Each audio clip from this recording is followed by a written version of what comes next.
Bonjour d'abord. Depuis quelques jours, écoutez bien, la loi sur la légitime défense est entrée en vigueur. Alors elle accorde des circonstances atténuantes à celui qui se sert de son arme pour se protéger.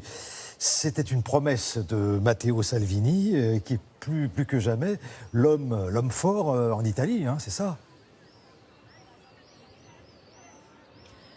Bonjour Thierry, oui, cette nouvelle loi sur la légitime défense, c'est Matteo Salvini, le ministre de l'Intérieur, qui l'a voulu. Alors pour lui, c'est une grande bataille remportée. En février dernier, il avait même rendu visite en prison à un entrepreneur qui a été condamné à 4 ans et demi pour avoir tiré sur des cambrioleurs. Et bien désormais, l'usage d'une arme sera toujours considéré comme légitime pour assurer sa propre sécurité. Et même si le voleur en face de vous n'est pas armé, je vous propose de regarder le reportage d'Alban Micosi et Laura Tositi. Cambriolé pour la 38e fois, Freddy Pacini a fini par craquer. Il a fait feu et a battu le cambrioleur qui s'était introduit dans son commerce de pneus. Cela faisait plusieurs mois qu'il dormait dans sa boutique pour dissuader les voleurs. Cette affaire divise l'Italie et a fait changer la législation. Les parlementaires viennent de voter une loi controversée qui affirme dans son article 1er que désormais la défense est toujours légitime.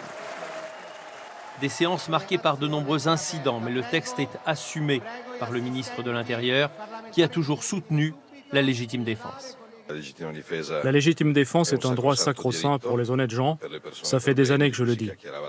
La nouvelle loi renverse la charge de la preuve. Elle fait quasiment toujours de celui qui tire une victime. Risque-t-elle d'inciter les Italiens à l'autodéfense? Les avis sont partagés. Je ne suis pas d'accord avec la loi du talion. C'est à la justice de nous défendre.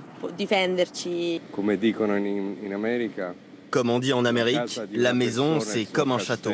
Celui qui entre sans autorisation devra en assumer les risques.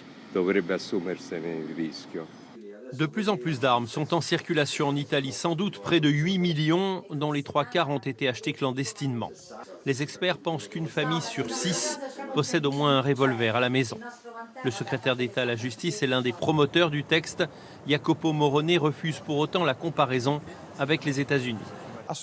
Nous n'allons absolument pas devenir un Far West.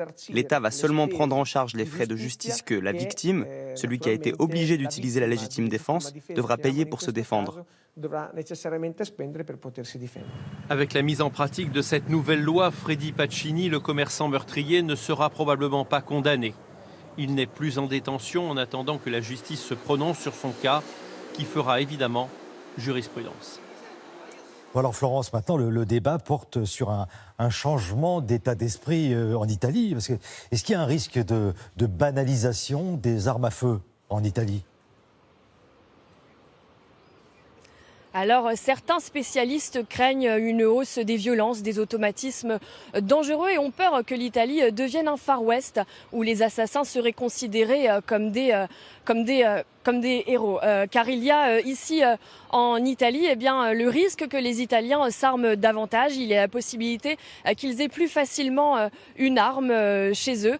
Mais si l'on compare avec d'autres pays dans le monde, cela reste marginal. Il y a 5 fois moins d'homicides par arme à feu qu'aux États-Unis et 35 fois moins qu'au Brésil, qui est le pays du monde où il y en a le plus.